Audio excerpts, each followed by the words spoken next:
Is it clear? I think yes. Okay. Hello, dear friends. I'm Nida Başkurt from Gaziantep, Turkey. I'm work at Şahin Bey Kavaklık Science and Art Center in here. And now I want to share my methods to teach English. Uh, Creative and interactive English teaching. In my presentation, I want to explain some methods that I used in my lesson. For example, drama methods, and I'm using Web2 tools during my lesson, and some gamifications, some games for my student. The games are very enjoyable. I think for you, the game also it's effective.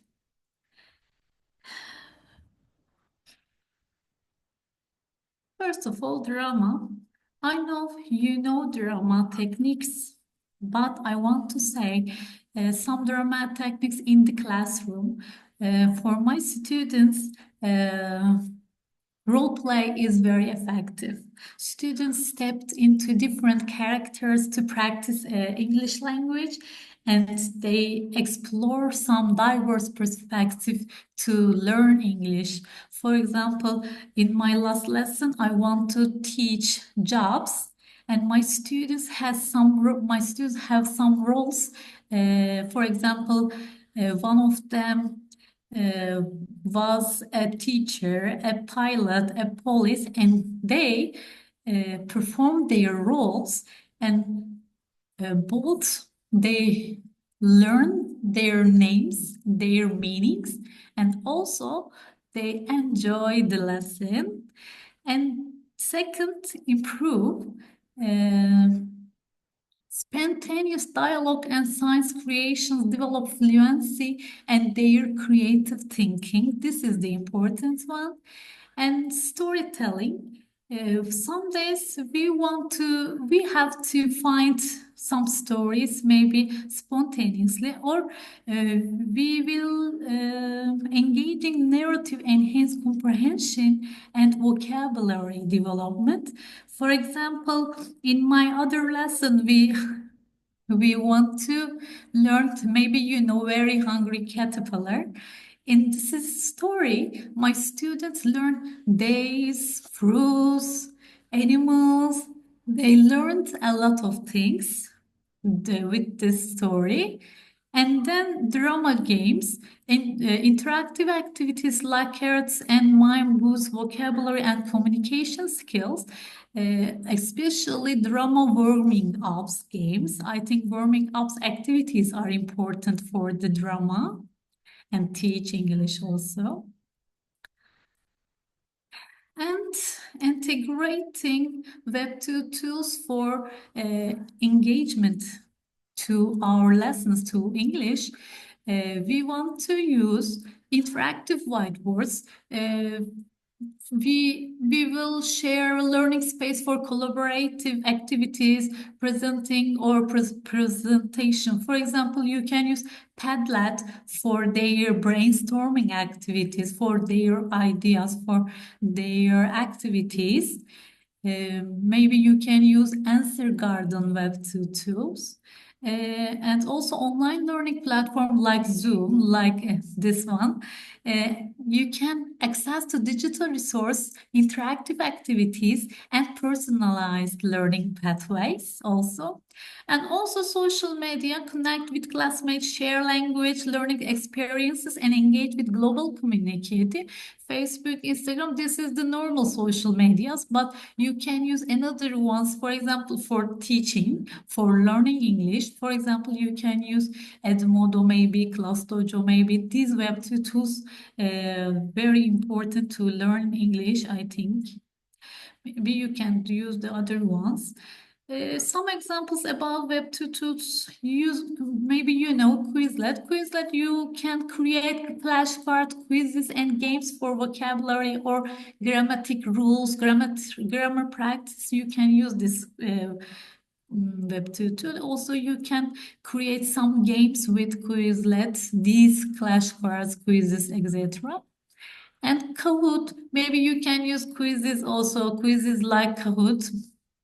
Web tutor, you can engage interactive quizzes that boost learning and encourage competition. My students love this web tutor because they can use their phones also. Maybe they can use their tablet. This is the motivation for them also. And the other one, Tarsia, you can create your puzzles with vocabulary maybe, for you can use their picture or their meanings. This is the very enjoyable activity for the students again. And gamification, you can use your lessons. You can use gamification principle, gamification techniques to learning language English. Uh, Also, you can reward progress and motivate the students to achieve goals. And you can provide a sense of accomplishment and encourage continued and engagement with them.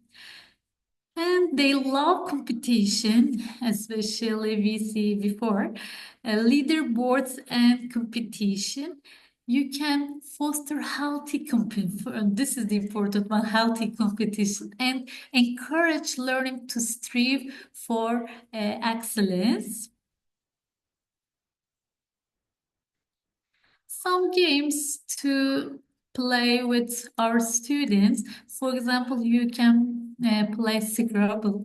Scrabble for vocabulary building and strategic word formation, maybe. And you can play Taboo game. This is the very traditional game, but we can use to our lessons.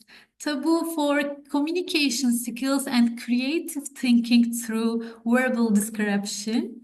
And you can use a Pictionary. We can give some picture of the vocabulary, and they can match maybe visual vocabulary, drawing skills, and understanding of English term. Maybe they can match. Maybe you can ask true or false. You can use a lot of activities. Now, how can design interactive lesson plans? First of all, you must engage activities. You can integrate interactive task games and collaborative projects. But don't forget this, Web 2 tools, drama and gamification, not our purpose. They are just tools. Our purpose to teach English. Don't forget this and design your lesson to this goal, to this point. And then you can cater to diverse learning styles and needs with varied activities and these resources. And then you can integrate Web2 tools or technology to your lesson. For example, in our school, we have a future classroom lab, and in our school, in our lesson, we will integrate technology to our lesson in every step. You can incorporate Web2 tool, multimedia resources, and digital learning platform also, and then continuously monitor student progress and adjust teaching strategies accordingly. True or not, you can assess yourself and your students. Assessment for learning and teaching English. This is very the key point.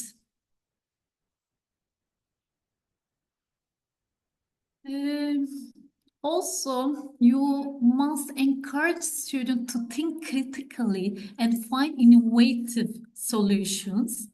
And you can foster creative expression through storytelling, writing, and role play, like me for drama activities. And you can promote brainstorming. and collaborative idea development. These are very important for their critical thinking skills and their problem-based solving skills. They are very important. And group projects, yes, students actually, maybe young students don't like, I don't know, but my school, secondary school, and my students love group activities. Students work together to achieve a common goal, fostering teamwork and communication. They like very much to by involving group projects, they are happy. And online collaboration tool, you can enable students to work together remotely, share documents, and communicate actively. For example, my students use Google Documents. They can write their ideas individually, and then, for example, the leader one can gather all information. Maybe they can create an ebook for them. And as I said before, assessment is very important. Evaluating the impacts of creative teaching methods. This is very important. Student feedbacks. You can gather insights from student survey, interview, and reflection. Maybe you can use Web2 tools in here. For example, I can say before Padlet. This is useful for it. And performance data, you can analyze test scores, project outcomes, and classroom participation. And you can observe student engagement, collaboration, and English language proficiency. This is our presentation. That's all. Do you have any question for me?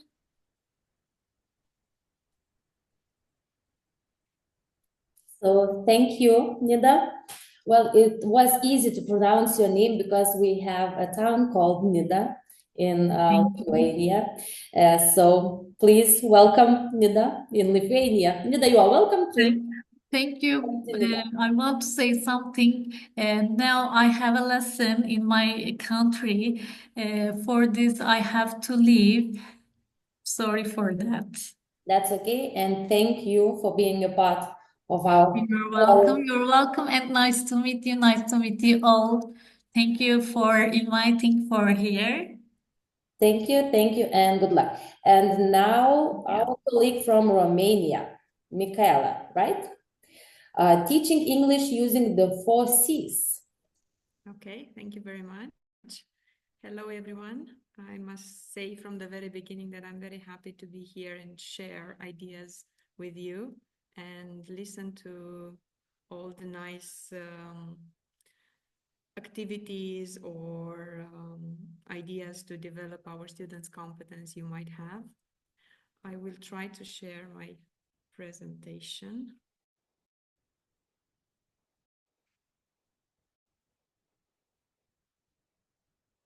Just see.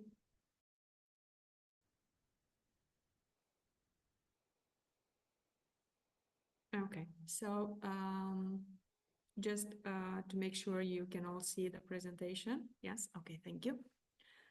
The main topic of my presentation for today is developing soft skills, or what we can do as English teachers to develop our students' soft skills. And I will mainly focus on what is called the 4 C's. In terms of soft skills, we generally speak about those character traits and interpersonal skills that characterize a person's ability to interact effectively with others. And they seem to be a very strong complement to hard skills, what a person's knowledge and occupational skills.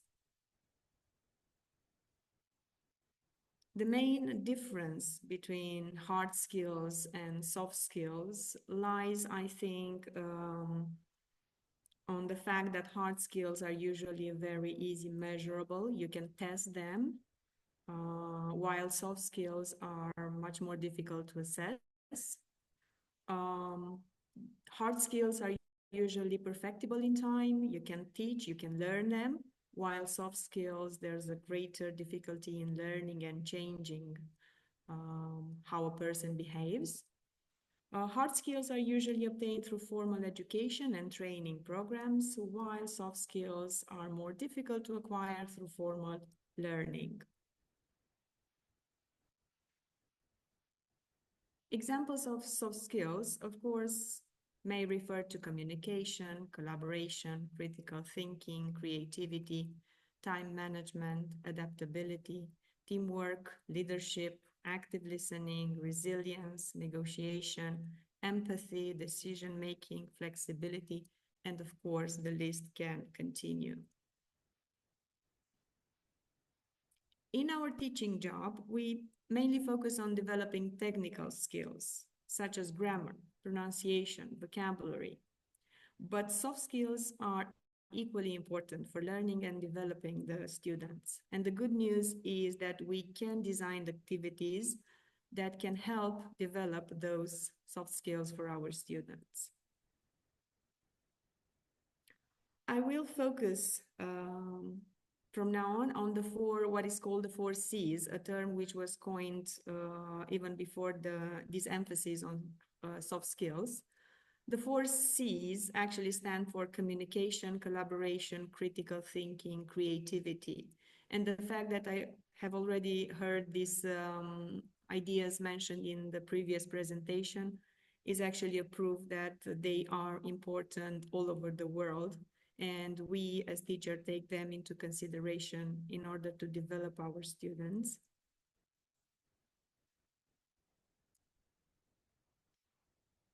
If we want our students to actively participate in the community, both at personal or professional level, we need to train them to express themselves through communication, to improve the opportunities to reach common goals through collaboration, to carry out constructive reasoning through critical thinking, and also to find innovative solutions through creativity. What follows here are some practical ideas how we can, develop communication activities for our students. For example, we can teach the students how to use proper strategies and expressions for starting, for ending a conversation, asking questions, responding to prompts, and asking for help. Or we can train the students to properly take notes, to paraphrase something, to quote, or to summarize a text. We can encourage the students to keep on improving their pronunciation, for example, by regularly listening to English news, speech, songs, stories from podcasts and videos they can easily access on the internet. We can ask the students to share ideas regularly during the in-class or online sessions. We can assign the group work to share ideas for creating a statement that summarizes what the members have found, or to edit and revise a draft containing errors. We can assign the students to work in small groups in which they can share ideas and experiences concerning the lesson they are taking. We can assign 2 group works to debate about a resolution taken from the lesson. Or we can also assign the group work to do a project relevant to the lesson, such as reciting a poem, a song, or an interesting part of a text, writing maybe a reader's response, dramatizing a segment of the lesson, creating an alternative ending to a story, creating a rapid prototype, a drawing, a map, a model, program, or other forms of representation. In order to foster collaboration, we can assign the students to complete shared tasks in groups like matching, listing, ranking, sorting, and information gap activities like GSOG activities and barrier games. We can also ask the students to do the listening triangle, in which students work in groups and one of them becomes a speaker, one or more becomes questioners, and another is just a note taker. The speaker explains the topic, the questioner listens carefully and asks for clarification or further detail, and the note taker observes and takes notes of the process and provides feedback to the speaker and the questioners. We can let the students have fun without reducing the development of collaboration and integrated skills. Have them to carry out interactive storytelling activities like co-constructed stories. Or we can ask the students to peer review their assignments, working in groups of 3 or 4 members, and every student provides feedback on other members' assignment. For critical thinking, we can ask the students when they finish studying a new lesson, we can prompt them to think critically by asking thought-provoking questions. For example, what is the most important? What is the least important aspect? Who benefit from this? What can we do to do something better? We can train the students the critical reading sub-skills, such as distinguishing fact from opinion, interpreting connotation of words, discovering the author's point of view, making an inference, recognizing fallacious thinking, and detecting propaganda devices, and ask them to apply them anytime they are dealing with such a discourse. Ask the student to list the potential solution for a problem relevant to the lesson they are taking. For instance, they could be assigned to list as many ways as they can think of how to improve their English pronunciation. Assign the students to complete a sentence in as many ways as possible. For instance, ask them to complete online learning helps students too, in as many ways as they can. We can use fiction, short stories, novels. Reading fiction is very effective to promote critical thinking, mainly because fictions are allegorical. They include both literal and implied meanings, which necessitates the reader to reflect, to infer, to analyze, synthesize the presented information to get the appropriate meaning. We can employ self-assessment and also peer assessment. These techniques enable students to independently assess their own and other students' progress with confidence, so that they are not always relying on teacher judgment. They can also increase students' engagement and motivation in the learning process.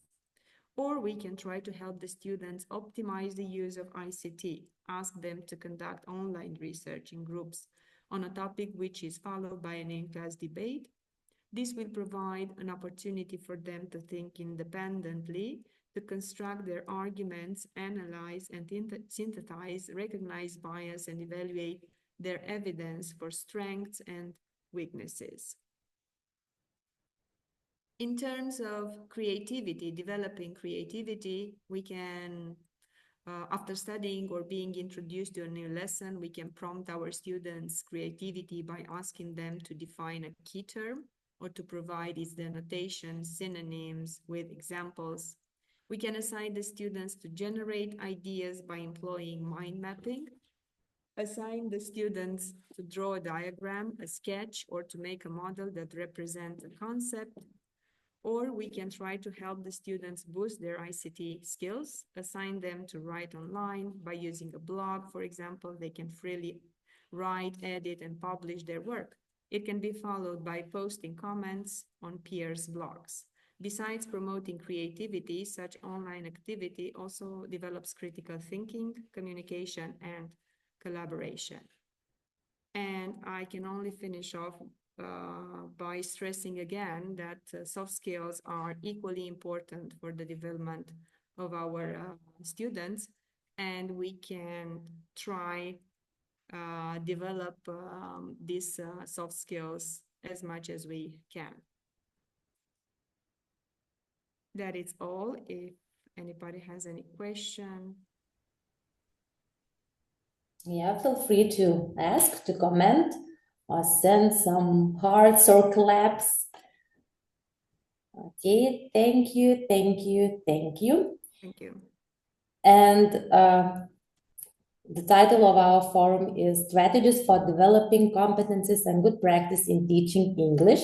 So the next presentation is going to be about the development of cultural competence, challenges and opportunities in the modern classroom. And we have our colleague from Lithuania, Volga. Yes, are you here? Are you online? Good afternoon, I'm here. Okay. So we will ask Milkaela to stop sharing her screen, and you will be able to share your own screen.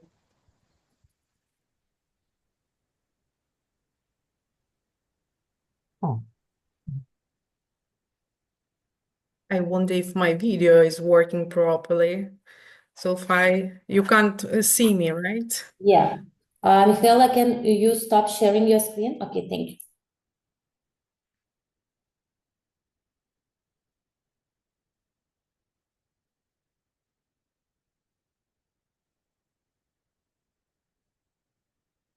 But you can hear me. Yeah. Can't you? Okay, that's great. So good afternoon, dear participants and guests of the conference. My name is Volga Shmelova. I am from Klaipėda, Lithuania. I am an ESL teacher of English. And I'm going to share with you my ideas on cultural competence development.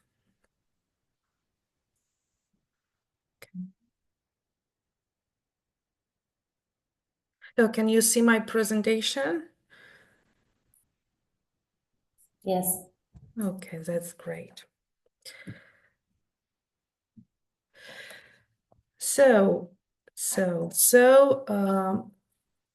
Let's remember together that cultural competence refers to the ability to understand, communicate with, and effectively interact with people throughout cultures.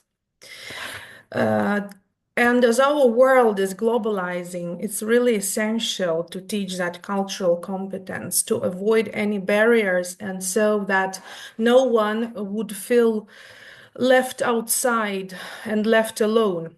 No student, so that no student immigrant would feel that way. So why it is important to teach that cultural competence? So in the modern classroom, cultural competence is not just an advantage, but a necessity. As educators, we are at the forefront of fostering understanding, inclusion, and mutual respect among students from diverse backgrounds. Today, I will outline key challenges we face, but where we face challenges, there are also opportunities, right? So that we could have to make a lasting impact of teaching cultural competence. Okay. So talking about challenges in a multicultural classroom. So what challenges our students, immigrant students, may face? So biases and stereotypes, right? Language barriers, resistance to change or fear of the unfamiliar, lack of culturally inclusive teaching material. That's why it's important to self-educate. And at the end of this presentation, I will offer a couple of sources if you are interested, so you may check them. But at the same time, we face challenges, but also we can turn them to opportunities, right? So despite these challenges that were numbered in the previous slide, the modern classroom offers unique opportunities. The diversity of students becomes a strength, enabling peers to learn from one another. Technology brings global perspectives into our classrooms, and collaborative projects encourage empathy and cultural exchange. For educators, professional development programs are invaluable for enhancing our skills. So once again, the world is globalizing. We should keep up to date, and self-education is really crucial. So, talking about the involvement of all our students, right? So there are some practical strategies for teachers. We can integrate diverse perspectives into the curriculum, use culturally responsive teaching methods, encourage open dialogue and active listening, celebrate cultural events and traditions. Okay.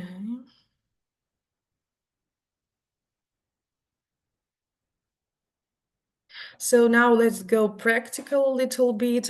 Let's take a deeper insight into collaborative projects and incorporating diverse perspectives. So we may organize an international day where students present traditions, foods, or stories from their cultures. From my own experience, students may share basic words like greetings, like thanking words, like just some basic things. So I used to teach in my classroom. There used to be a couple of students from China, so everyone was really having fun practicing those. Ni hao for hello, sese for thank you, and tai tie for goodbye. So that was really fun, and it helps them to integrate into the classroom. Everyone feels happy.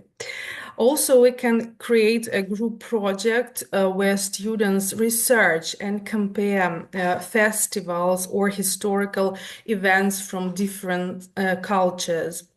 We can conduct cultural exchange journal where students write about their experiences and learn about their peers' cultural practices.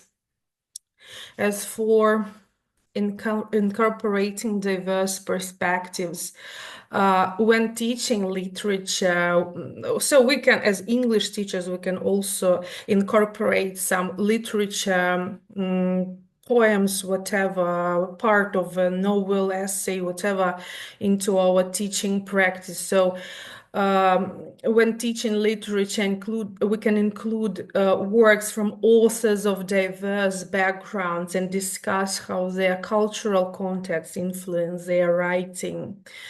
In history lessons, history teachers may explore global perspective on major events, such as how different countries interpret the Second World War. Or in science lessons, teachers may highlight contributions from scientists of various cultural backgrounds, which is really interesting. That can be incorporated also into English lessons, because actually all topics are integrated. Why not take famous prominent scientist or scholar and introduce it? So there are lots of possibilities. So as for culturally responsive teaching methods, we can use examples and case studies that reflect the cultural makeup of the class. Adapt teaching materials to include diverse names, settings, and scenarios relatable to students. Facilitate discussions that allow students to share their cultural viewpoints.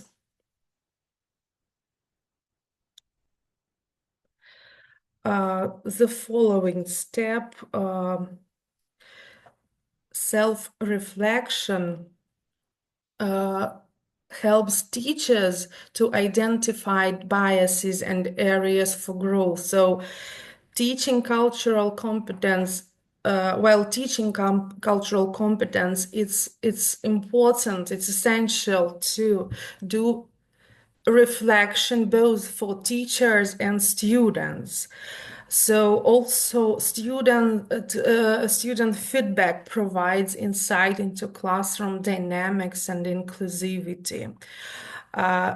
Talking about teachers, we can maintain a reflective journal or a diary to analyze our students' interactions and some areas where that inclusivity can be improved.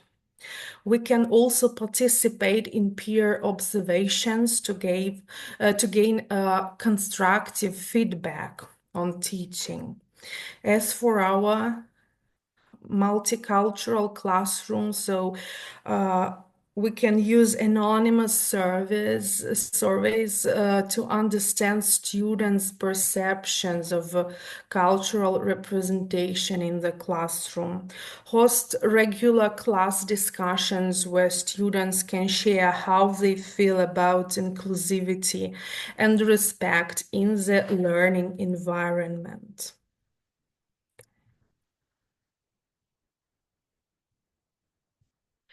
So a couple of words on the benefits of cultural competencies. All competencies have their benefits, advantages, but cultural competence are very far-reaching, and it creates an inclusive environment, minimizes conflicts, and fosters respect.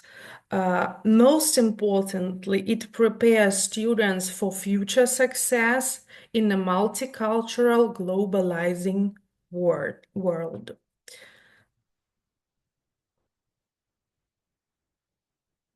Okay. So I proclaim cultural competence. Let's commit to fostering it so that no one is left outside, no one is left alone. And it is really important for me as for a teacher, immigrant teacher of English. It's important because my son, an immigrant student, and he attends a junior school in Lithuania, and also I have experience of teaching immigrant children. So we should also create that feeling, and we should be very responsive so that our student wouldn't feel alone, left outside. It's very important. So I'm really thankful to my son's teachers, because they really helped him to adapt, to integrate, and it feels really great when all teachers work for that. As I promised at the beginning of my presentation, there are some really useful sources. So there are a couple of books and also webinars. I really like those delivered by Macmillan. So if you like, you can check them. They're really helpful, because once again, in a globalizing world, it's really important to self-educate and keep up to date, because language itself is changing, and also all those tendencies in education and society are also quite changeable. So I want to thank everyone for their attention and ask if you have any questions.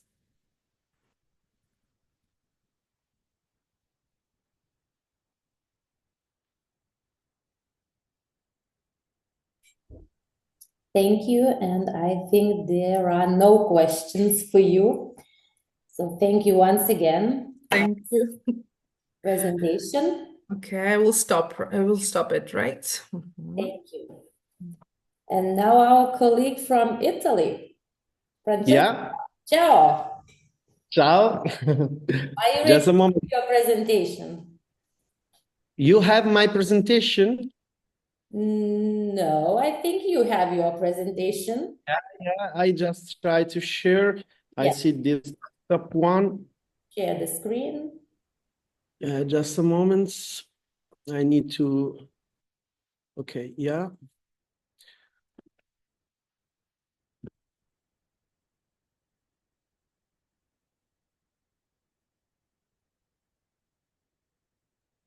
I need to go out and then to come. Just a moment, because I have to authorize my my MacBook to share in Zoom. Give me just one moment, or I just write. Oh, no. I see it. Okay, you can see my presentation now.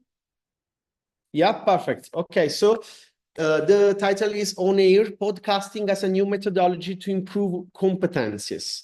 First of all, I introduce myself. First of all, sorry for my English. I'm not an English teacher. First, I'm Italian, so we normally, as some people say, we normally speak with hands, but I'm a Latin teacher and an Italian literature teacher. Thank you to invite me to talk about what is one of my passion, one of the new method we used in our school, that is broadcasting. My school is set in Teggiano.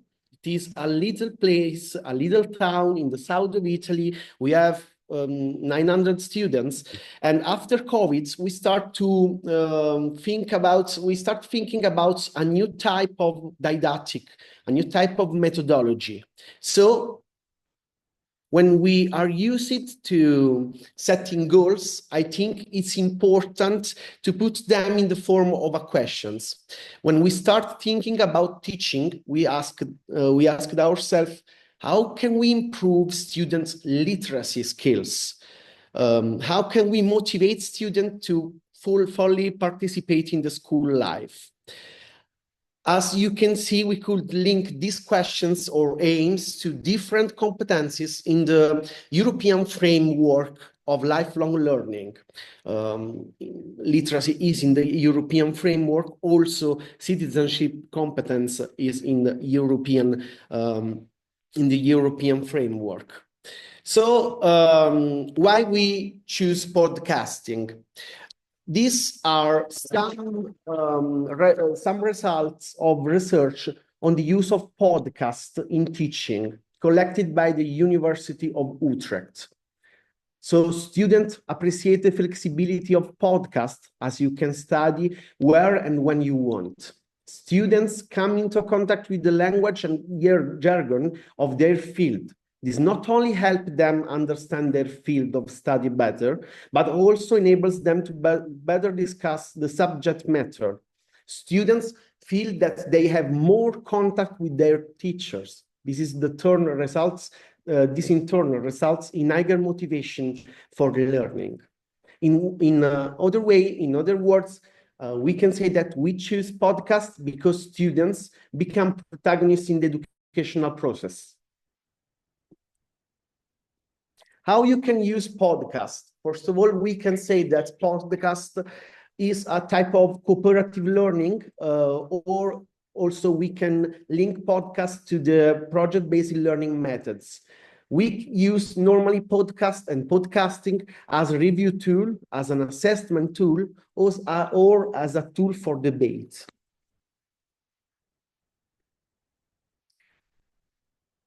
What do you need to make podcast? A sound card with a microphone, but you can also use the microphone of your personal computer or of your iPad. I'm an Apple trainer, so I use Apple product to realize podcasts. There are many free softwares for recording and editing podcasts. We can say that making podcast is cheap. So first of all, we have this at school, and then we try to organize activity with students, and we give students some examples about storytelling. I send you this TED talk And also, this is also an important podcast in Italy of Treccani. Treccani is an important cultural institute of in my country.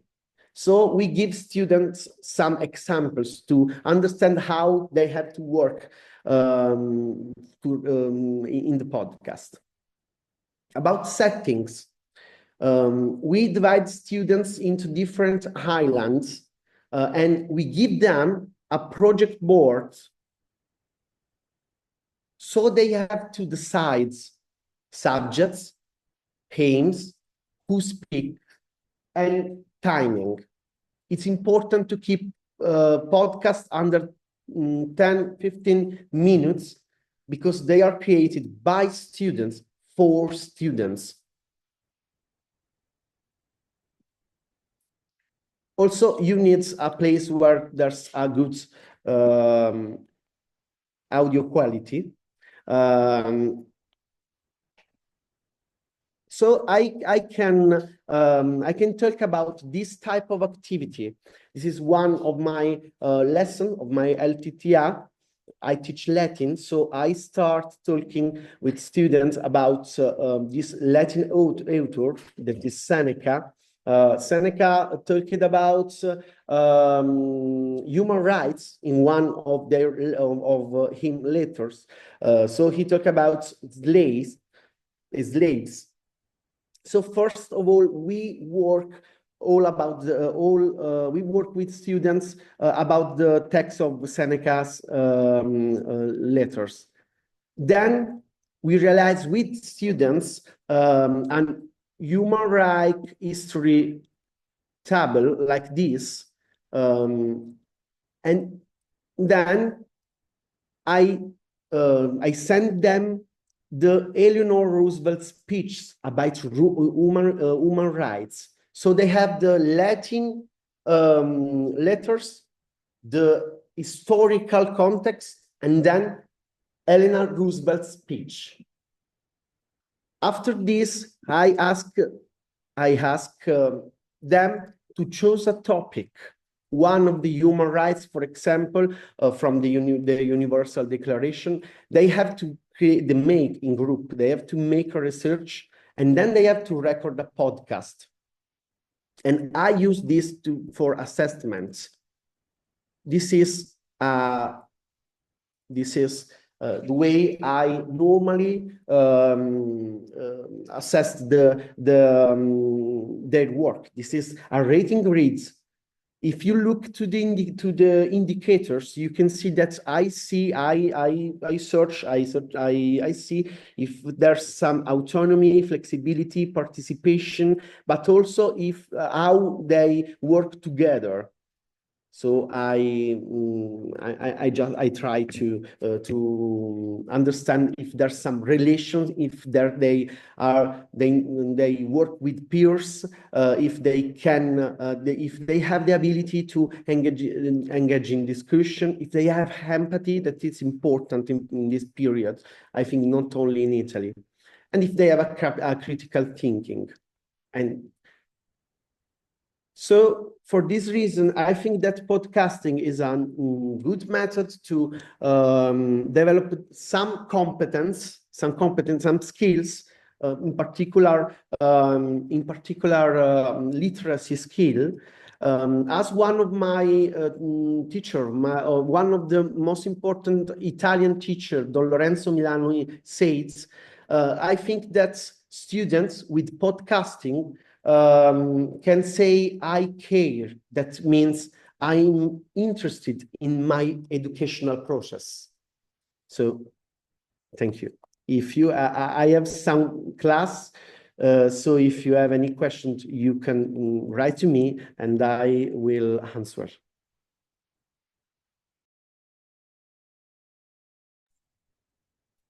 And thank you.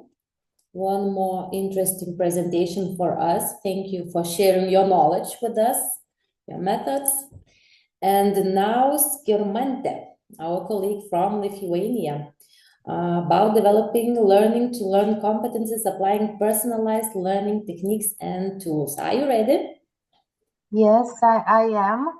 I only want to ask, on the second part of my presentation, I would like to show the platform which our school use, but unfortunately there are names of the students. So it is possible for a very short time to stop recording.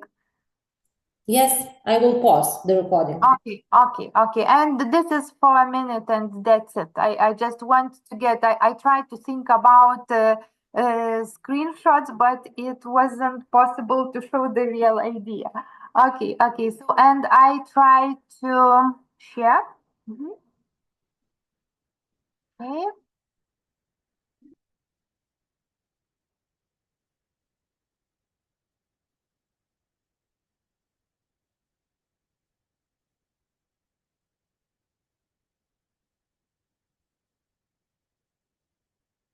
Okay.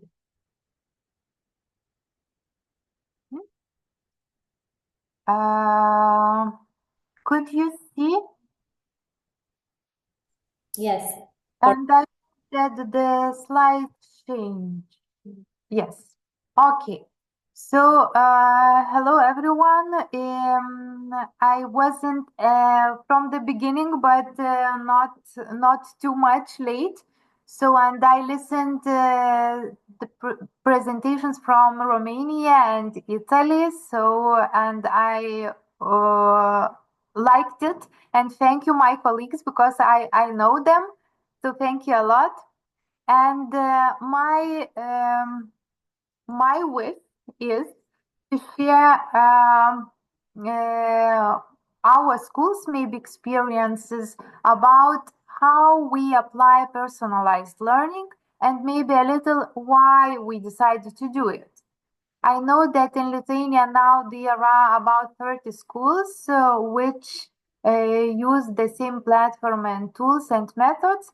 I decided that the event is devoted to developing competencies so that this idea about personalized learning and learning to learn competencies could be useful. So first of all, why we have decided to apply this type of learning, as we are the only gymnasium in our town, we have almost all students from progymnasium. We have 2 progymnasiums and 1 basic school, and all students come to our gymnasium. And we have students with different skills, abilities, and needs. So, and we decided that the world is going round and education also should be changed time by time to support our all students. So, and what is special about personalized learning? I don't think that it's very different from teachers do every lesson, but maybe it is a little more focused on student as the main actor in the learning process. So we want each student's personal progress, and we want that this progress could be higher and higher. But we understand from the self-assessment activities which we do every year in school that we cannot achieve as much as we wish. So we decided that the personal progress might be better if we apply personalized learning, which is focused on maybe stronger students' engagement in learning, with the providing a quality feedback on learning progress, and which is also very beneficial planning learning content, considering the individual abilities and needs of each student. So all these 3 bubbles, green bubbles, support maybe, or just answer the question for personal progress. Cannot move. The next slide. Okay.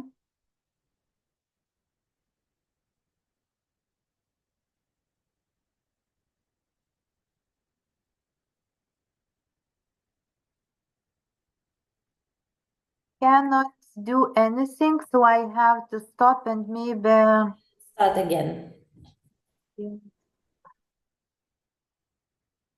Oh.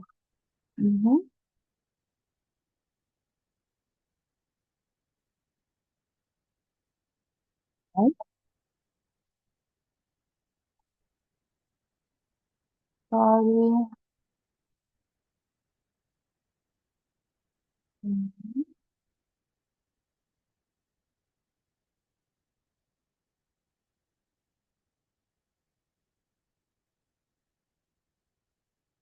Okay, can you see now? Good. So I'm not going to show the full screen because it doesn't work. So, and you also can see 7 green tables, 1 yellow and 2 reddish. So just to show the benefits, drawbacks, and maybe neutral ideas regarding personalized learning. So as you can see, what we, as after 2 years of practice, noticed that students starts to be better aware of what interests them and what they are curious about. So just to focus on their interests. They decide themselves which strategies help them understand new information and learn, and they have got more freedom to choose their learning methods and to decide the pace of learning. Of course, they are engaged in learning much more, and their self-regulated learning skills are improving. Maybe faster than in a traditional class. And of course, the learning is focused on student. And what is very, very important, I think, that there is no academic competition. Learning is focused on the student's personal achievements, and he or she doesn't need to compete with his or her classmates. And of course, students stated that they feeling less stress in personalized learning. One more very important idea is that enables students to learn beyond the classroom. Even though almost we are used to giving and organizing homework for students, but this also under their choice. I also thought about before we started to apply this personalized learning, what is the difference between, because we Lithuanians are used to say individualized and differentiate learning or personalized learning. So in personalized learning, the difference is that the students themselves decide their learning methods, pace of learning for a separate task. So, and in individualized and differentiate learning, so usually teacher decide for students what to learn, what is the period of exact task, and so on. But there we have got 2 red tables about that sometimes while students learn on themselves, they may not fully understand what they need to learn because it lacks some competences, focus too narrowly on what interests them, and sometimes ignore important parts of the learning content because they choose to learn what they want and what they are interested in or curious about. So, and the yellow table says that in personalized learning, we apply digital tools and material, which is a big question if it is a positive or a negative aspect of learning. Now, and competencies as the main idea of these conferences of personalized learning. So learning to learn competencies in this type of learning, I think, and we feel is maybe more effective, developing more effectively. So, and students strengthen their responsibility and understanding for learning results. They also improve self-directed learning skills a lot because they know that only they are responsible for their achievements, and they also start to understand, and this was the insight of teachers, some teachers who worked for almost a year and a half, that at the beginning it's really very difficult, but later they start to understand and to focus on learning and understand that they are responsible for their achievements and results. Of course, they decide their what methods, tools, and practices they useful for them. And of course, they monitor their progress during a task and recognize what change they need to do along the way to reach intended outcomes. But so teachers challenges, and in personalized learning, teachers have got a lot of challenges, and especially we felt it when we started during the first year, because the teacher has to learn a lot. She, first of all, teacher should know about students' ability, interests, and about skills, about background of knowledge he or she has. And another idea that consistently presenting learning content, which at least is in 3 levels, because at least in the class, in the group, we have 3-level students. Monitor students' progress and try to see and to find learning difficulties. After that, to help to survive. Respond constantly and help the student achieve the intended learning outcomes.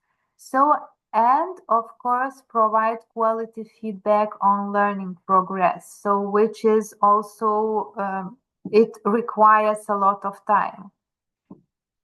Now, and I would like to share our practical work. So now the 3rd year started to work with the learning material from Schoolsy platform. The material is prepared by Lithuanian educators experts. And so this platform helped us to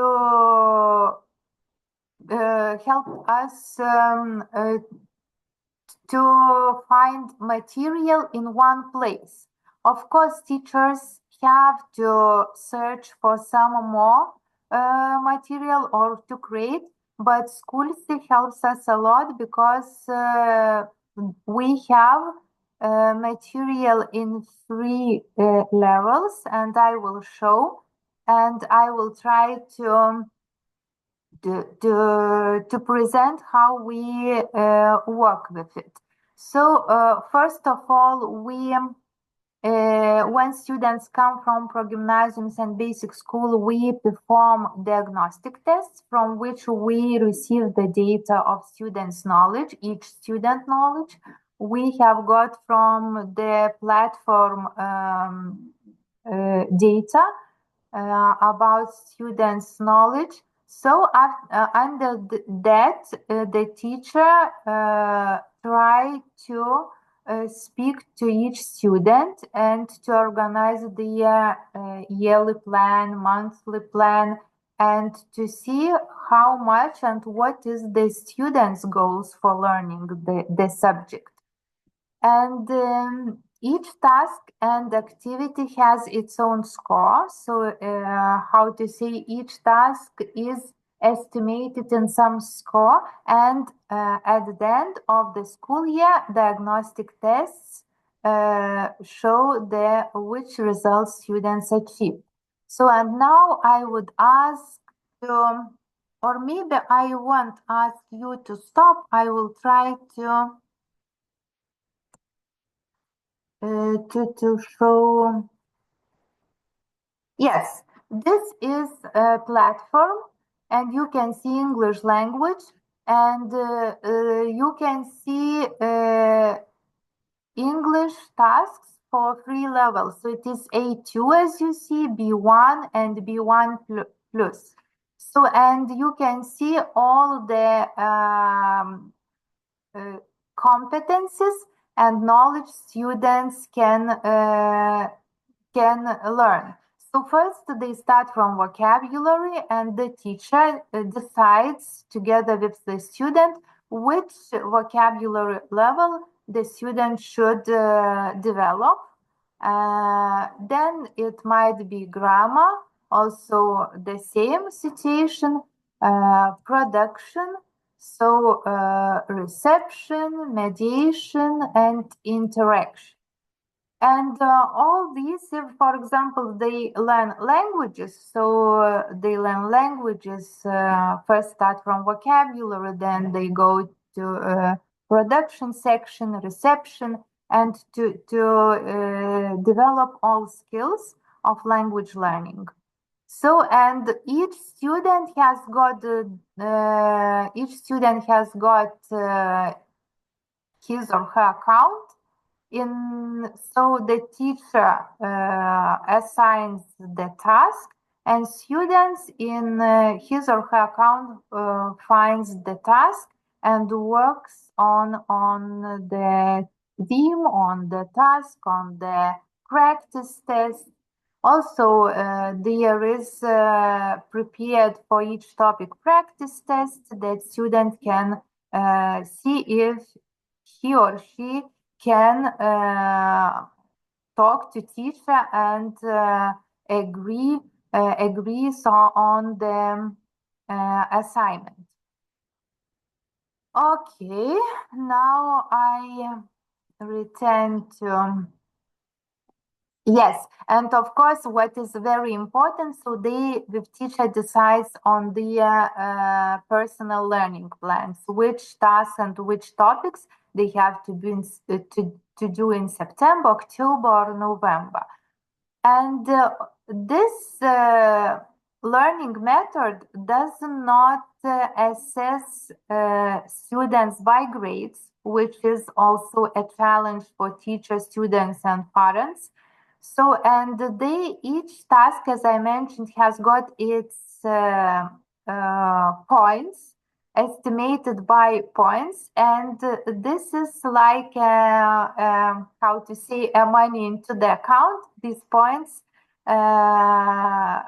goes to student's account if he or she gets 80% of the task correctly. Now, and the last one, drawbacks.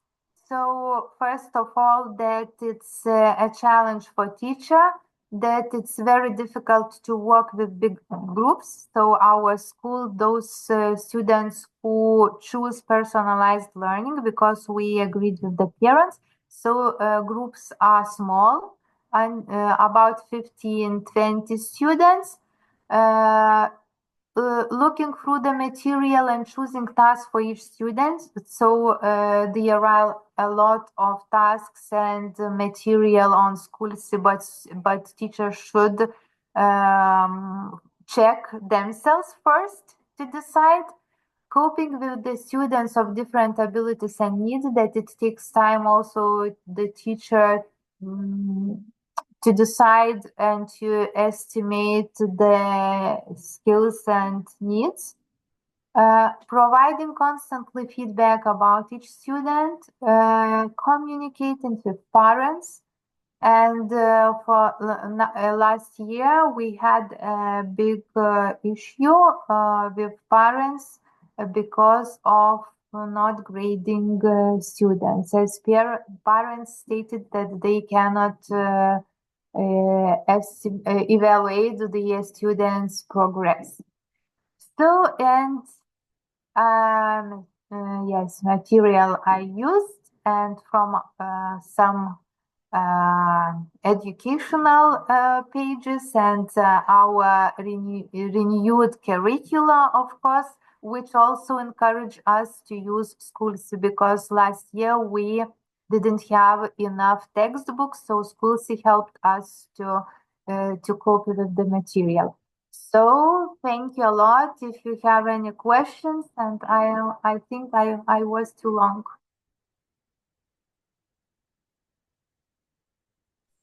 No, that's okay, Skirmante.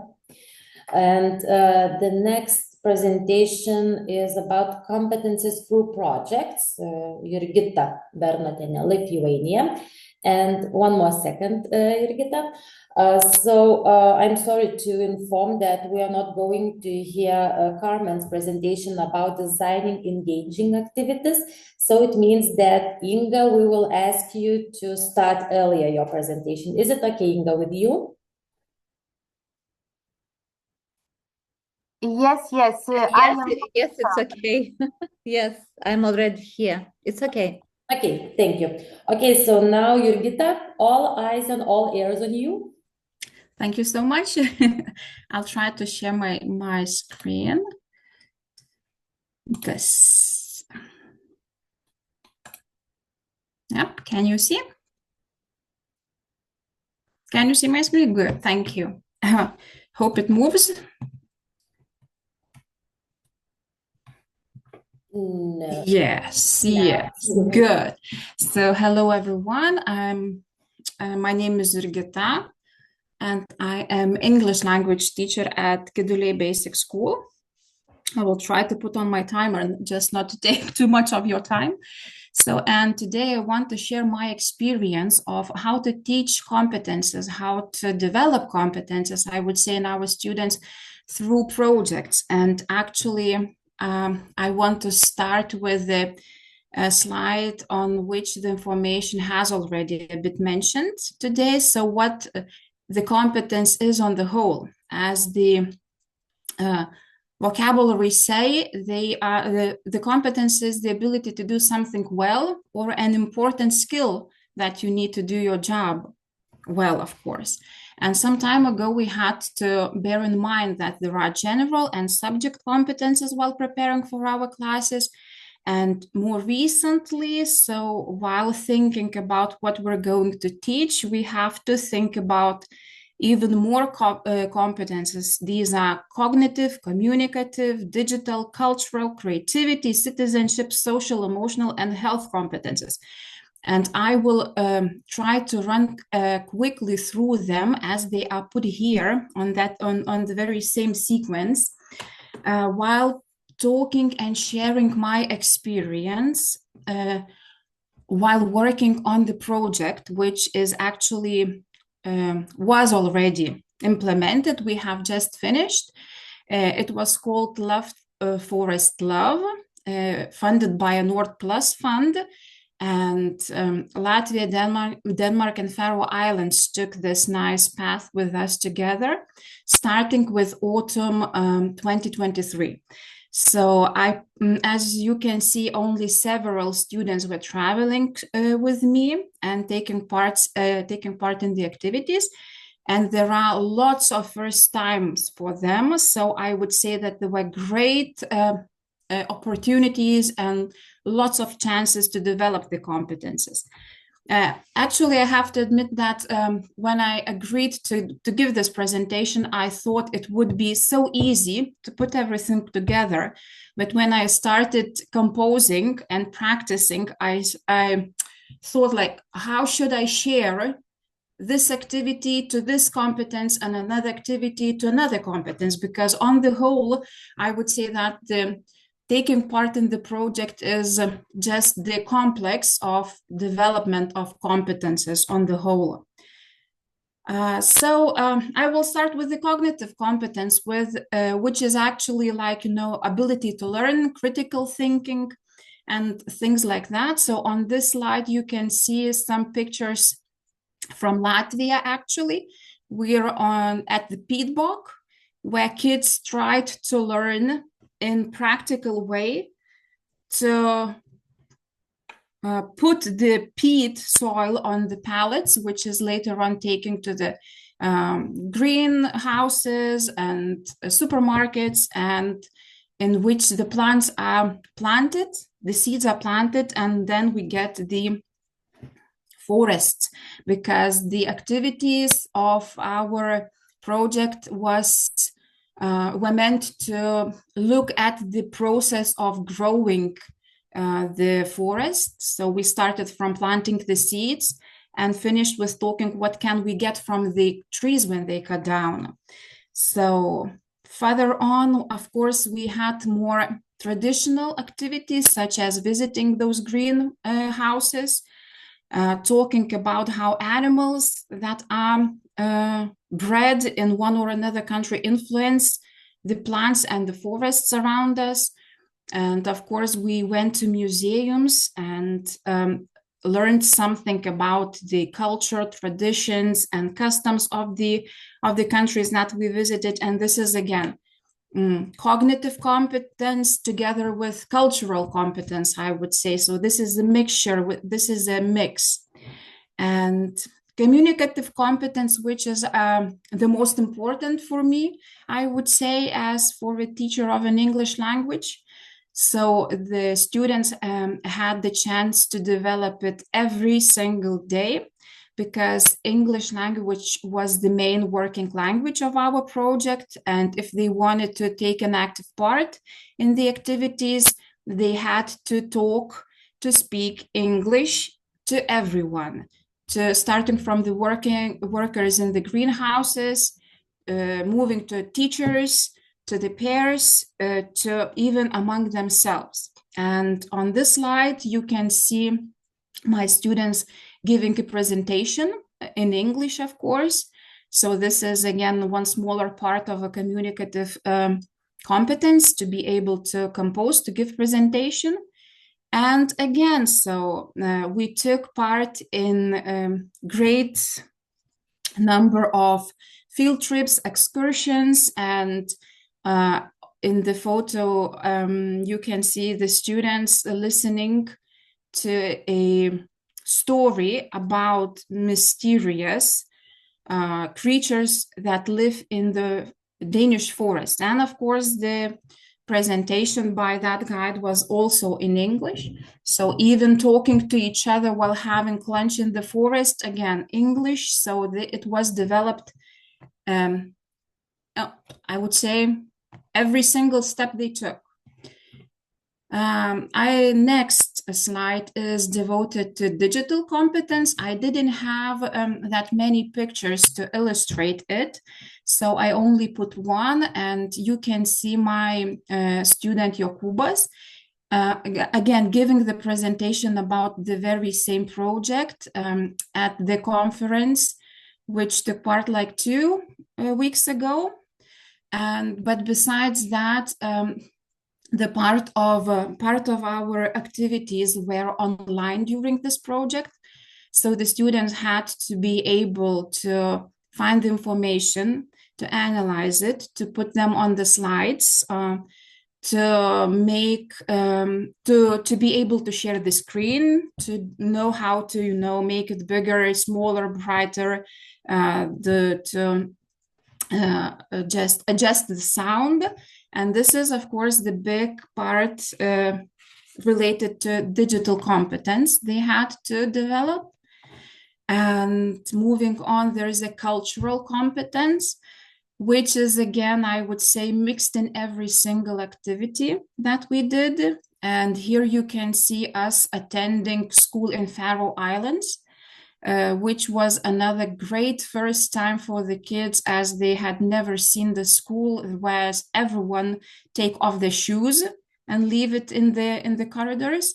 And we also developed our tolerance during this, like in the frames of cultural competence, because we attended like morning prayers that happen every single morning in Faroe Islands. So they praise the Lord, they say some prayers, they sing some songs.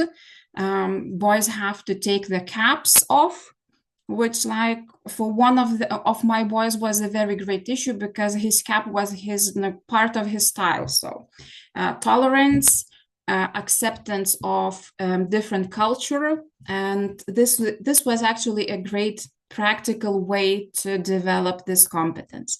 Now, the next one is a creative competence. I've put several pictures, as you can see, from the activities where kids did something with their hands, like analyzing folk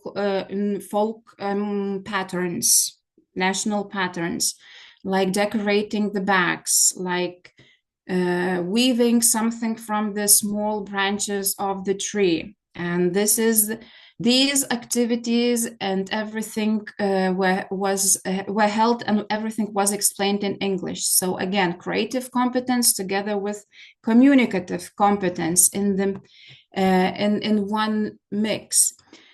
And of course, citizenship competence, which is basically described as life in community and respect to human rights, and strengthening of your own citizenship and presenting your own country. So this was mainly done while spending time together. So you can see all the participants of the project.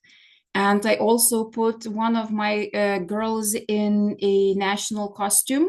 So we had the chance to present our symbols of the country, and she also danced a national, well, not the national, what's the right word, folk dance. So, and we felt a very warm support from everyone who watched that. So they felt that they did something really important while presenting their own country in this case. And of course, social, emotional, and health competence. So they got to spend some nice time with all the community of the project. Of course, like during those, like we called last meals on the final evenings, last lunches, brunches, whatever the time was. So doing some sports or preparing some healthy meals for themselves, as in this case, you can see boys peeling apples and doing apple salads, as far as I can remember. So on the whole, our last trip was to Denmark this autumn, to Hastrup Friskole. And after 1 week there, we all agreed that projects are indeed a great way to develop all the competences they need in real life. Just thinking about their ability to pack their suitcases, to go through the check-ins at the airport, to finding the seat on the airplane,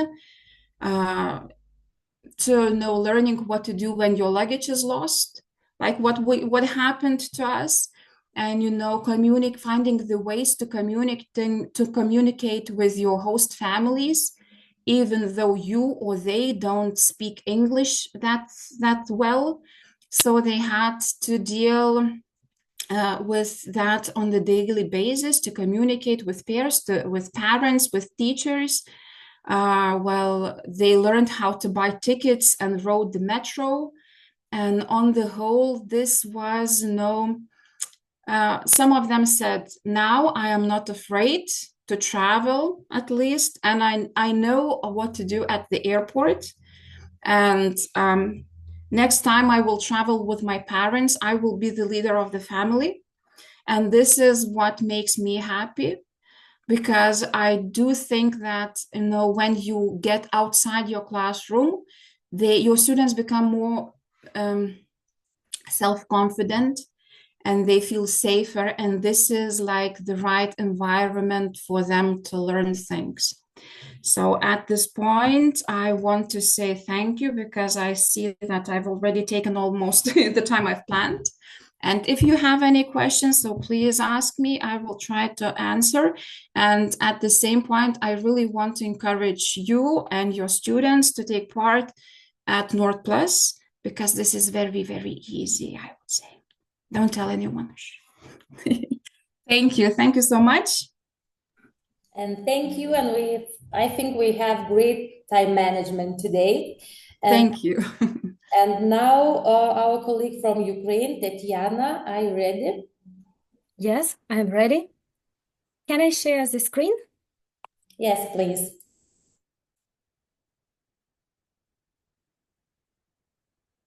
Is it visible?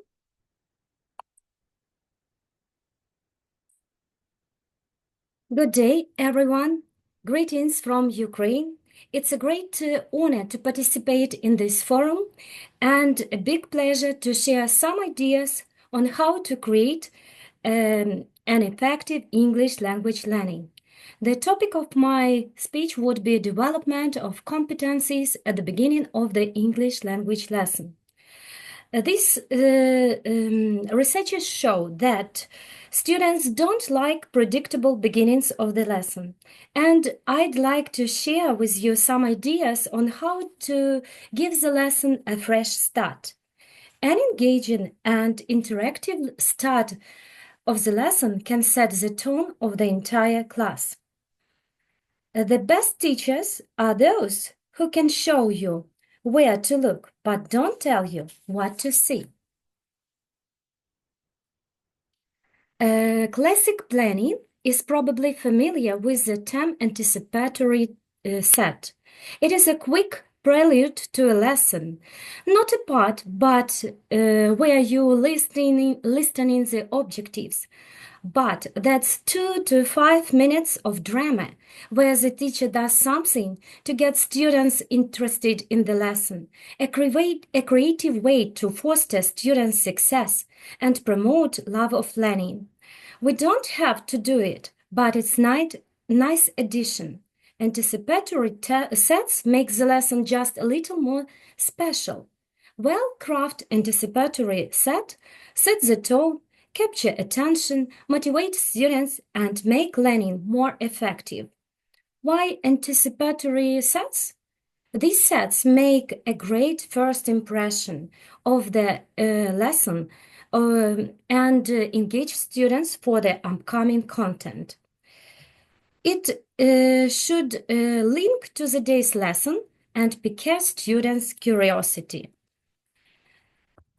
The surest way to kill curiosity is to tell students what they are going to learn. I've got some interesting ideas how to start the lesson more effective, and these techniques are commonly used during our lessons at school.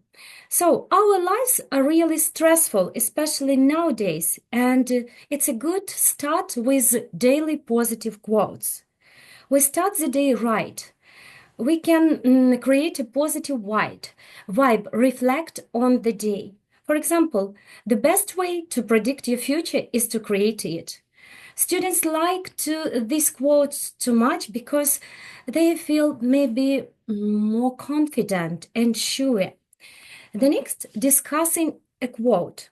This technique helps students to share their ideas and not just to communicate, but to express their own thoughts.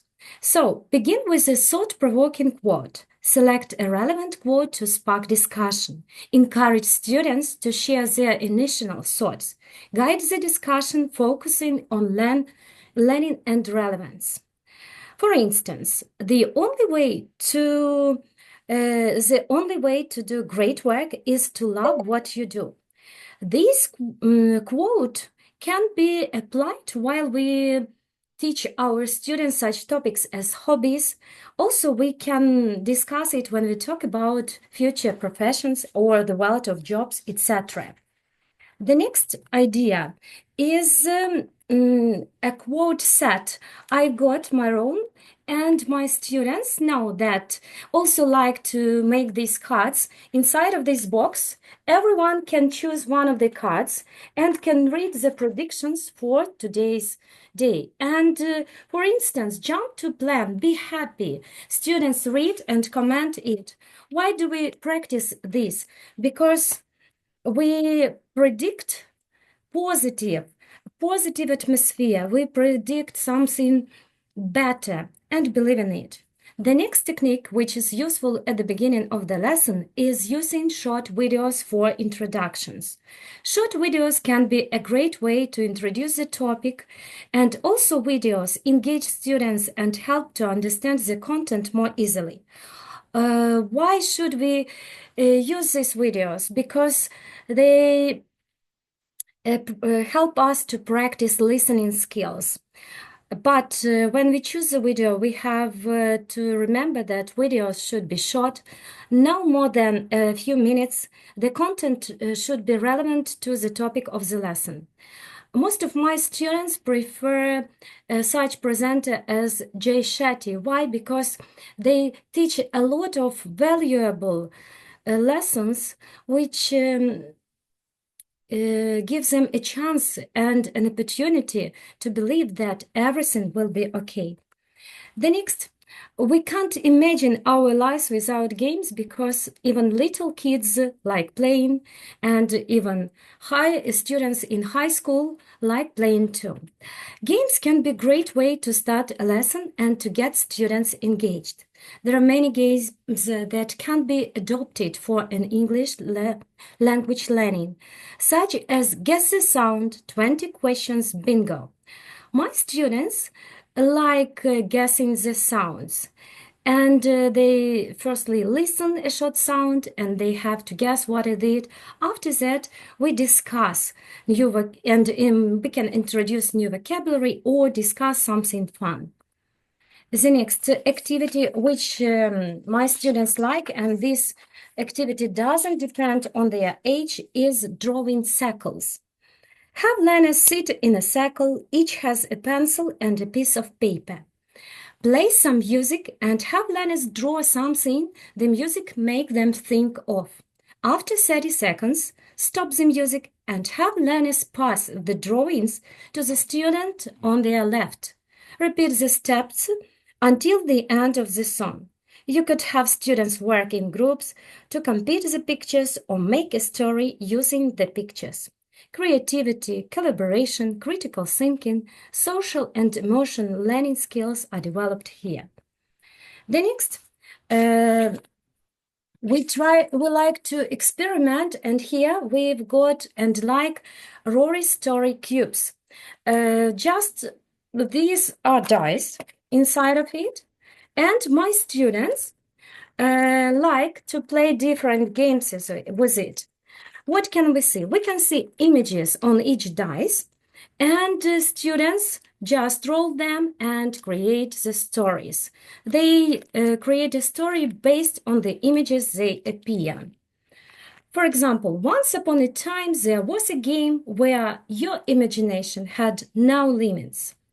Epic, fabulous, and paranormal adventure. Roll the cubes and make the story.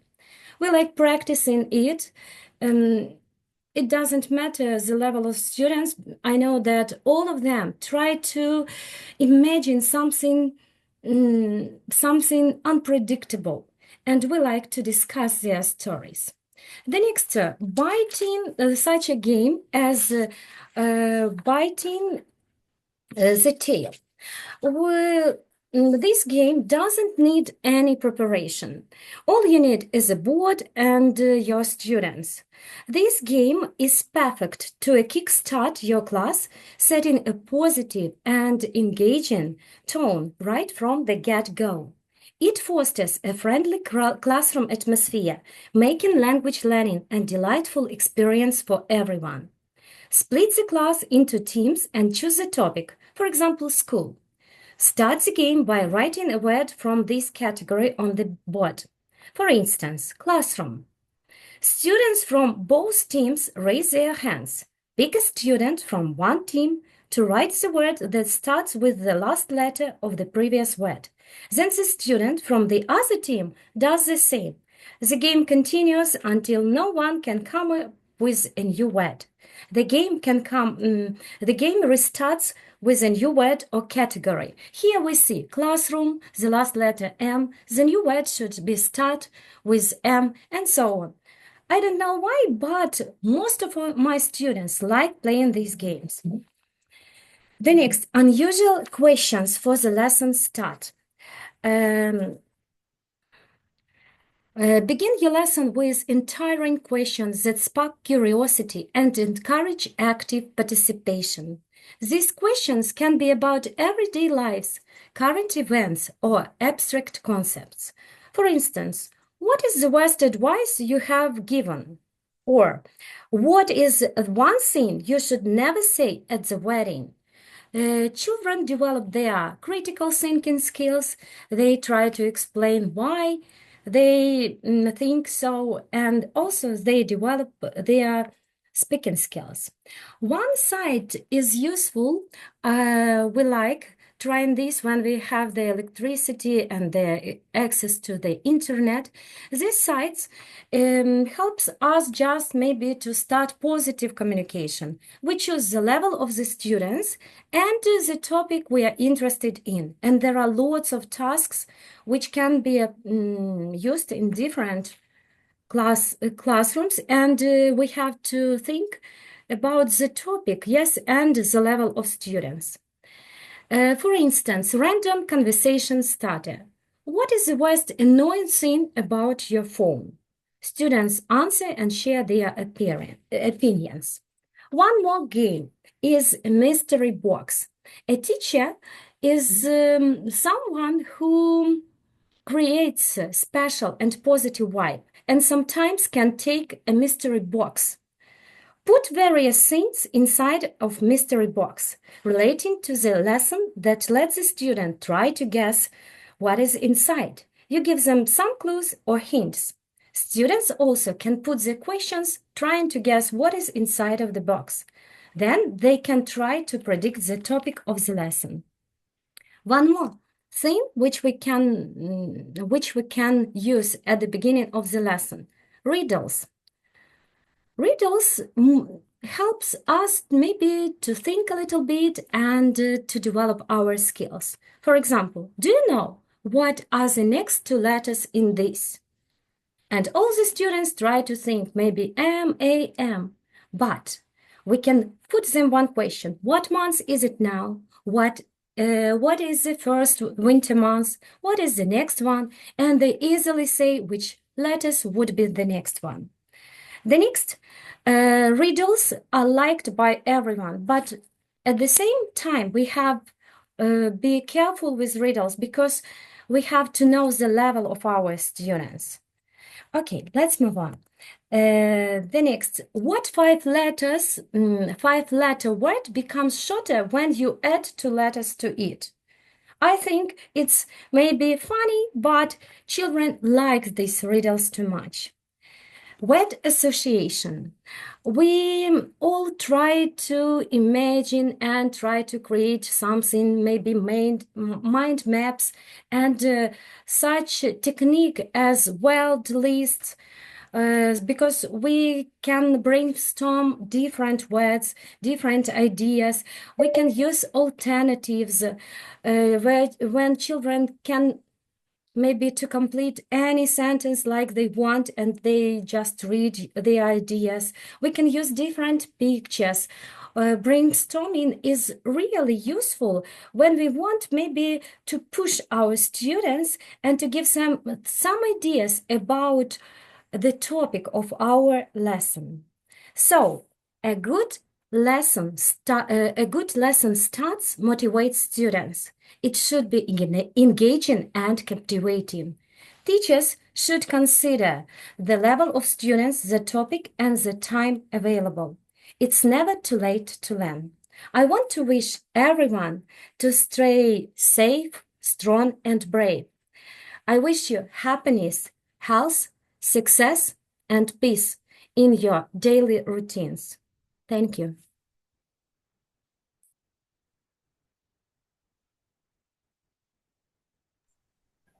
Thank you. Thank you for this informative presentation. And now, Inga, are you ready? Last but not least, for sure. Yes, I am ready, and I'm afraid that something bad will happen with sharing now, but hope that everything will work.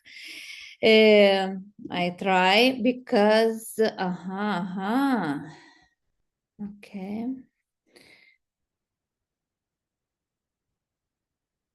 Okay.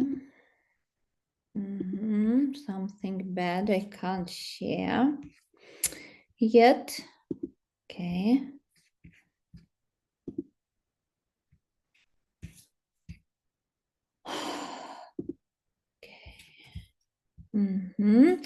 And one thing, I need your active participation. Okay. Because everything I want to show you, I'm not allowed to share it. Let's see what happened.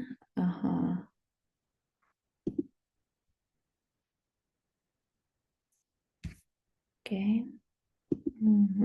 My computer doesn't recognize. So why it happens? I hope it will work.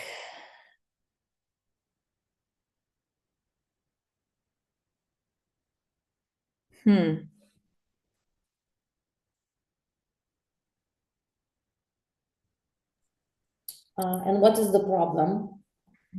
Why you can't share the screen? Yes, not yet. And I don't understand why. Okay. I think now I can. Okay. So, can you see it now? It works. Okay. Thank you. So, I need your active participation because everything I will show, I want to try with you. And if you wish, later I will give you some links or some materials that you want to use with your students. In my opinion, nowadays, critical thinking and media literacy are the key competencies our students need. And let's start with simple question. Please write it in your chat box. What mobile application do you use every day? Okay. What is essential for you? Don't think, but just try to write immediately, to put the answer. Okay.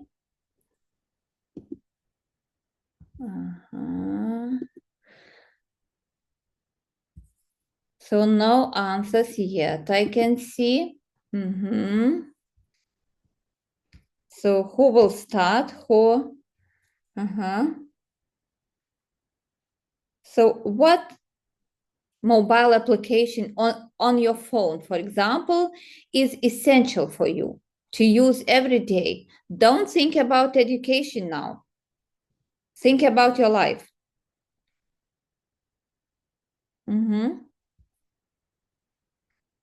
Who will try? Ah, okay, thank you. Q, code reader, messenger, of course. Facebook, Facebook, yes, yes. No more participants. Facebook. What else? Instagram, thank you. Yes, Viber, Google Drive. Instagram, Facebook. Facebook, thank you. Outlook. Good. WeChat. Okay, and you see we have a big difference with our students. They immediately put TikTok, Snapchat on the first places. We use Facebook, Instagram, and now please use your activate your sound. Okay, you can speak, you can talk, be active, please. And now let's see add the logos ABC. And let's check ourselves. Please use your sound, okay? Can you say what letter A stands for? Who can say? Just say it aloud. What it stands for. Students say it immediately. Who knows? I can't hear anybody. Alfa Romeo. Yes, you're right. It's the car Alfa Romeo. What is B? Barbie. Yeah. What is C? Okay, complicated. What is D? Disney. Disney. E? Euros. Okay. What is F? Ford. Or father. Okay. What is G? Some say Google, but it's not really Google. What is H? Hallmark. So some know that. Okay. What is K? Kellogg's. Yes. Okay. What is L? Lego. Yes. M. McDonald's. Good. N. Netflix. Yes, of course. Netflix. What is O? Opel. Yes, right. What is P? Peugeot. PlayStation. No. PlayStation. PlayStation. What is Q? What is Q? I don't know. Quick time, I know, I think. What is R? No. S. Superman. Of course, yes. What is W? Warner Bros, I think. Yeah, okay. So Y, the most complicated for students is letter Y, but you know. Yahoo. Yeah, Yahoo. They don't use that, okay? So you see, we have difference. And so why we have to teach them to be critical about everything they see, read, or listen to in the natural native digital world. First, I want to show you some video. Just watch it, okay? I hope it will work. And after watching, I will have a few questions to you. Okay, can you see?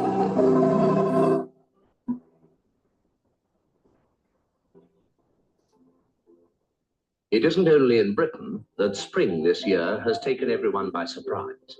Here, in the Ticino, on the borders of Switzerland and Italy, the slopes overlooking Lake Lugano have already burst into flower, at least a fortnight earlier than usual. But what, you may ask, has the early and welcome arrival of bees and blossom to do with food? Well, it's simply that the past winter, one of the mildest in living memory, has had its effect in other ways as well. Most important of all, it's resulted in an exceptionally heavy spaghetti crop. The last 2 weeks of March are an anxious time for the spaghetti farmer. There's always the chance of a late frost, which, while not entirely ruining the crop, generally impairs the flavor and makes it difficult for him to obtain top prices in world markets. But now these dangers are over, and the spaghetti harvest goes forward. Spaghetti cultivation here in Switzerland is not, of course, carried out on anything like the tremendous scale of the Italian industry. Many of you, I'm sure, will have seen pictures of the vast spaghetti plantations in the Po Valley. For the Swiss, however, it tends to be more of a family affair. Another reason why this may be a bumper year lies in the virtual disappearance of the spaghetti weevil, the tiny creature whose depredations have caused much concern in the past. After picking, the spaghetti is laid out to dry in the warm alpine sun. Many people are often puzzled by the fact that spaghetti is produced at such uniform length. But this is the result of many years of patient endeavor by plant breeders who've succeeded in producing the perfect spaghetti. And now the harvest is marked by a traditional meal. Toasts to the new crop are drunk in these poccolinos, and then the waiters enter bearing the ceremonial dish. And it is, of course, spaghetti, picked earlier in the day, dried in the sun, and so brought fresh from garden to table at the very peak of condition. For those who love this dish, there's nothing like real homegrown spaghetti. Okay, so I was afraid to lose the screen. I showed you even the description of it. But my question is, what was mainly shown in this video? Can you say what was shown? Tatiana, I can't hear you. How is spaghetti made? How is spaghetti made? So how it is made? How? In an unusual way, weird way. What kind of way? It's impossible. Really? But you could see that it grows on the trees. Yes, it grows on the trees. Okay, do you remember what place was it? Where it happens? In Switzerland. Yes, on the border with Italy. Okay, so what was the purpose to believe that it was true, that the harvest was perfect? Yes, and everybody enjoyed the meal, the food. So what you saw in this video? Family business, yes? Family business. You saw how they pick them, okay, they dry, and okay. What language could you hear? What language about English? It was BBC language, you know? It is like documentary. BBC language is like documentary movie.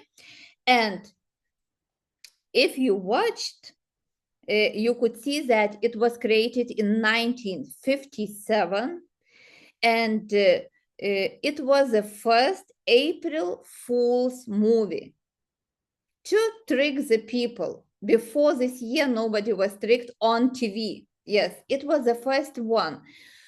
Some students, believe me, they even believe that spaghetti grow on the trees. Of course, it's nonsense, but we have to be critical and to think about everything we see. Another movie, short advertisement you will see about Fiji water, and it will be another type. Have you ever tried this water? It is sold in bottles. You will see it in small ones. On some planes, you can buy it, and it is not cheap, but I think about maybe 4 euros or even more. It costs. Okay, look please at Fiji water. Can you see it? This ancient aquifer is miraculous. Rain filters through hundreds of feet of volcanic rock before arriving here, protected from impurities. It's not just water, it's Fiji water. Okay, so what was shown in the video? What is Fiji water? What can you say from the short advertisement? Tatiana, no sound. Water from the ocean. It's volcanic. Volcanic water. Yes, it's volcanic. So you predict that it is what kind of water? Fresh water. Yes, fresh. Clear water. Yes, maybe. Healthy water. Yes, really. Okay, so could you guess who created or who asked to create this video? Somebody who sells this water.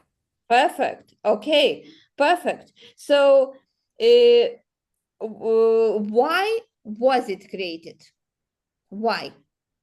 What was it? Maybe to get people interested in buying this water. Okay, so whom does it disadvantage, this advertisement? Whom does it disadvantage? So put in a lower position. Whom? Other types of mineral water, because advertisement clearly says that it is number one, the best water in the world. Yes. So you see, the message is this, and I want to show you some framework, conceptual understandings and questions. After reading, listening, or just watching everything, you have to ask you some questions and to pay attention to everything. To social constructivism, we check these all points with our students after we just have some information, even from some famous websites, even from Facebook. We check if everything is clear to understand. Sometimes we have even to look at some other sources to check if it exists. So this framework is widely used in the USA, and I found it in one book for teachers. Another thing we have to be aware, it is greenwashing. Have you heard of that? I hope yes. Now we have a lot of people talking about that, even at school. Greenwashing. One example of this I show you, British Petroleum. So this company, of course, sells what? What do you think? It is a rich one. What it sells? What? No sound. No sound. What? Petroleum. Yes, of course. It is connected with oil. Yes, they have business with that. And look, the first logo they created in 19, 21, 22. Then you see how their logo changes. Yes, time to time it is becomes green. Everybody knows the green color of it, and suddenly in the year 2000 they changed their logo, you see, as a nice flower, and they change their name from British Petroleum to Beyond Petroleum. With the change, they want to show that they become eco-friendly, no damage to environment, but in fact, everybody stays in the same position. They do everything the same, only these two things change. So this is greenwashing. This is called. Okay, now let's play some game. We have a lot of artificial intelligence generated pictures now online, and let's decide if the if it is real or generated by AI. So what do you think about this image? No? Aušra? Guess, we will see. Well, looks like a real one, I think. Okay, so we think we are sure, yes? Okay. Fake. So let's try one more. Here, what's your opinion? AI generated. Can you see something bad? Because of the arms, something. Something like that. Yes. Yeah. Okay, one more. The last one. This is AI. AI? real, maybe. So what to do? No, okay, real. Real. Okay, let it be.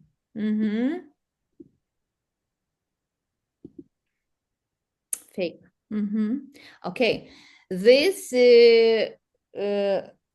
site was created as some kind of project, but students like playing this game because they think that they know everything and they can guess which is real, which is fake, but usually not, because now we know that artificial intelligence creates everything in a perfect way. Okay, let's move forward and with the same topic, with the same competencies, we have to show that we have to keep everything private only for us, not letting people online know everything about us. And now you will see a real person. The situation happens in the center of Brussels. He is a mind reader, and look what experiment, real one, he had. Okay.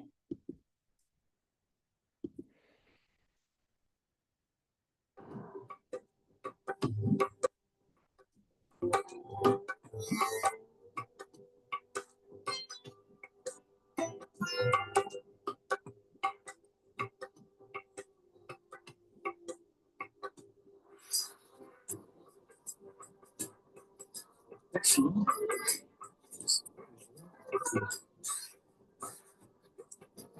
zie een school tegen onze insecten.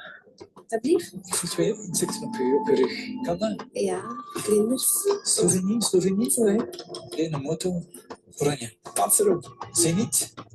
Oui, bien. Je hebt een vriendin. Jullie de... Ja. Boeiend liefdesleven. 3, 4, 6. De vierde, daar zei ik meestal over, dus dat weten niet veel mensen. Wat is mijn spierscheur? Een rouge, balkon.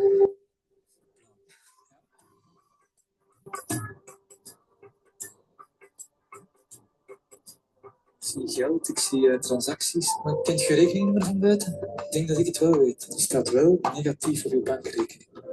Ja? 9, 7. You spent €200 on alcohol. Vorige maand €300 aan kleding gespendeerd. 8. 5. Voor een huis dat van eigenaar gaat veranderen. €750.000. Ja, eigenlijk. 41. Ja. Serieus? Ja, dat is juist.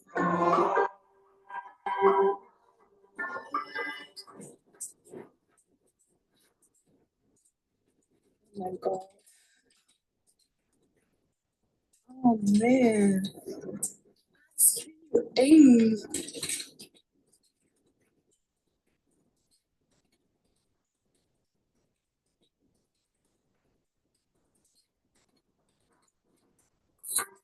Okay, now you understand. So everything we ourselves put online. Yes, we think that no.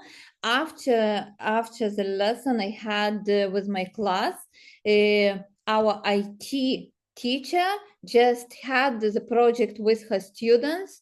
They just were searching teachers' profiles who agreed to participate, and they found a lot of hidden information about us, believe me. So yes, we saw that we are not very, how to say, very critically thinking before putting everything about. So I wanted to show one more thing, but I see that I'm short of time. Just will show only the title of it, and you can Google or search information. It was new for me. It is ad busting. A good activity to use in the lesson when groups of students choose one advertisement, and after searching the information, the real facts about the company or product, they correct some information. For example, here you see that Earth's finest water, they correct as most destructive. They draw a lot of things on it. And thank you for your attention. Okay. And it was nice to participate here today. Thank you very much. That's great, Inga. Thank you. Okay, so let's stay critical. And now I think that we have finished with the presentation. So thank you once again. And now it's the last time that I am going to share my screen, and we are going to do some evaluation. Okay, but before doing that, I will stop.